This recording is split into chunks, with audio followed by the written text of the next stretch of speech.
इस्तेमाल नहीं करनी।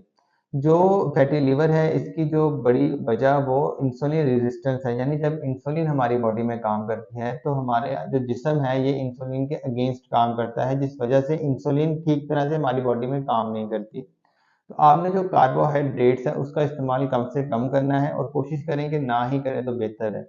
रोटी चावल इसका इस्तेमाल बिल्कुल ना करें। अगर आप इसके बगैर नहीं रह सकते तो अगर आप 2 रोटियाँ खा रहे हैं तो उसको बहुत कम आधी रोटी कर दें और आस्ता-आस्ता इसको बिल्कुल बंद कर दें।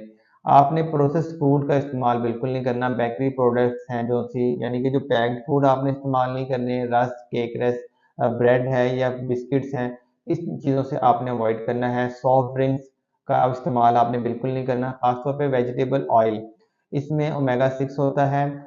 जो वेजिटेबल ऑयल है ये हमारे लीवर में जाके फैट डिपॉजिट करते हैं, तो ये भी फैटी लिवर होने की एक बड़ी वजह है। तो इसका आपने इस्तेमाल नहीं करना, कोशिश करें कि ऑलिव ऑयल या कोकोनट ऑयल का आप इस्तेमाल करें तो ये बेहतर है आपके फैटी लिवर को रिवर्स करने के लिए। इस परहेज के साथ आपको कोशिश करनी है कि आप वॉक कम अज़ कम लाजमी करें। अगर आपने पहले कभी वॉक नहीं की है तो 5-10 मिनट 15 मिनट से स्टार्ट करें और कम से कम 1 घंटे की वॉक करें और बाद में इसके साथ एक्सरसाइज करना शुरू करें। अगर आप ये सब चीज़ें करते हैं तो 1 से 2 महीने में आप देखेंगे कि आपका फैटी लिवर बहुत ज़्यादा रिवर्स हो गया है।